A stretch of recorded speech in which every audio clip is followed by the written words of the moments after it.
Hello friends, આજે હું તમારી સાથે શેર કરીશ જરાય ચીકણો ન લાગે એ રીતે ગુંદાના સંભારાની રેસિપી. ગુંદાનો સંભારો આપણા દરેક ગુજરાતીઓને ખૂબ જ પસંદ હોય છે, પરંતુ જ્યારે તેને બનાવીએ ત્યારે તે ખૂબ જ ચીકણો લાગતો હોય છે. આજે હું તમારી સાથે બિલકુલ સંભારો ચીકણો ન રહે તેવી 2 ટિપ્સ શેર કરીશ. ગુંદાનો સંભારો બનાવવા માટે સૌથી પહેલાં ગુંદાને આપણે પાણીથી ધોઈ અને સાફ કરી લેશું. અહીં તમે જોઈ શકશો ગુંદામાં કેટલો બધો કચરો રહેલો છે. બધા ગુંદાને પાણીથી ધોઈ અને એક કપડાથી આ રીતે લૂછી લેવાના.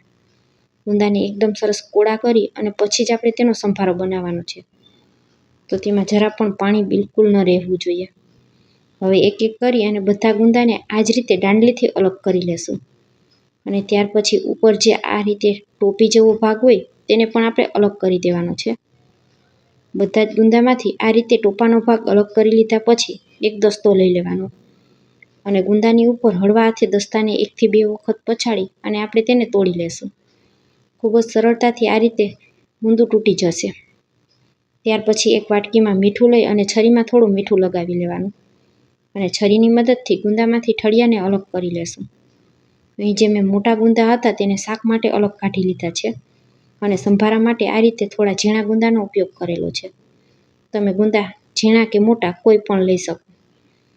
એક એક કરી અને બધા ગુંદામાંથી આ રીતે ઠળિયા કાઢતા જશું અને ગુંદાને 2 ભાગમાં કટ કરી લેવાનું. બધા ગુંદાના ફાડા કરી અને તેની ઉપર અડધી ચમચી જેટલું મીઠું અને અડધી ચમચી હળદર ઉમેરી દેશું. આ સ્ટેપ ખાસ કરવાનો છે. આ રીતે હળદર અને મીઠું ઉમેરી ગુંદાને 5 મિનિટ રાખી દેવાથી ગુંદાની બધી ચીકાશ મીઠાના પાણીમાં અલગ થઈ જશે. 5 મિનિટ પછી આપણે પ્લેટ ખોલી અને ગુંદાને એક વખત આ રીતે હલાવી લેવાના. તો તમે જોઈ શકશો આ રીતે મીઠાનું પાણી થઈ ગયું છે. આ મીઠાના પાણીમાં ગુંદાની બધી ચીકાશ અલગ થઈ જશે અને સંભારો બિલકુલ ચીકણો નહીં બને. હવે એક પેનમાં 1 મોટા પાવડા જેટલું તેલ ગરમ કરવા રાખી દેશું. તેલ ગરમ થઈ જાય એટલે તેમાં થોડા મેથી દાણા ઉમેરશું. અડધી ચમચી જેટલી રાઈ ઉમેરશું. સંભારામાં રાઈનું પ્રમાણ થોડું વધારે રાખવાનું. 5 ચમચી જેટલી હિંગ ઉમેરશું. ગુંદાના સંભારામાં થોડી રાઈ વધારે હોય તો સંભારો ખાવામાં ખૂબ જ સરસ લાગે છે.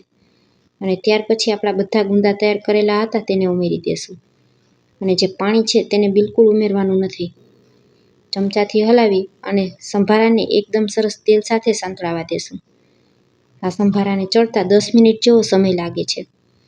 ગેસની ફ્લેમને એકદમ સ્લો કરી અને આ રીતે ચમચાની મદદથી તેને હલાવતું રહેવાનું.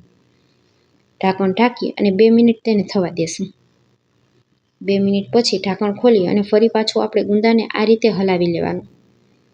તો આ રીતે વચ્ચે વચ્ચે 2 થી 3 વખત થાળીને ખોલી અને ગુંદાને આપણે હલાવતા રહેવાનું.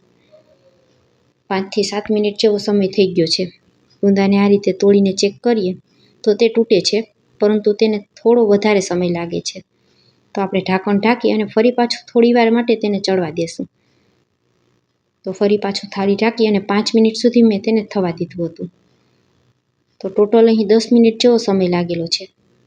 હવે તમે જોઈ શકશો ગુંદાનો કલર આ રીતે ચેન્જ થઈ ગયો છે. સંભારો આપણો સરસ ચડી ગયો છે. બીજી ટિપ્સ એ છે કે આ સમયે તેમાં તમે 1/4 કપ જેટલી ખાટી અને ઘાટી થોડી છાશ ઉમેરી અને છાશ બધી બળી જાય ત્યાં સુધી સંભારાને થવા દેવાનું. તો સંભારો બિલકુલ ચીકણો પણ નહીં રહે અને દાંત વગરના વડીલો ખાઈ શકે એટલો પોચો બનીને તૈયાર થશે. આજની રેસિપી કેવી લાગી તે કમેન્ટમાં જરૂરથી જણાવજો. ફરી મળીશું એક નવી રેસિપી સાથે. Thanks for watching.